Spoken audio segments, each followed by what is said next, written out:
Ndonjëherë Allahu t'i mbyll të gjitha dyert e njerëzve, që të mos trokasësh askund tjetër, përveç se tek dera e tij.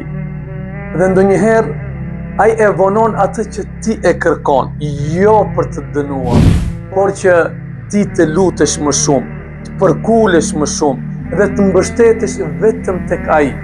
Dhe kështu do të rritet durimi i jot, do të shtohet bindja jote dhe çdo shqetësim në jetën tënde do t'ja besosh vetëm Allahut xhelle xhelaluhu. Dhe atëherë kur zemra jote është mbështetur plotësisht tek Allahu xhelle shanu dhe sytë e tu të mos shohin askënd tjetër pos Allahut xhelle xhelaluhu, në jetën tënde ka për të ardhur lehtësimi dhe çdo problemit ka për t'i ardhur fundi. Dhe çdo problemit ka për t'i ardhur fundi. Ajo që është vonuar nuk është e haruar, por ka për të ardhur tek ti në kohën më të mirë të mundshme për ti. Andaj duro.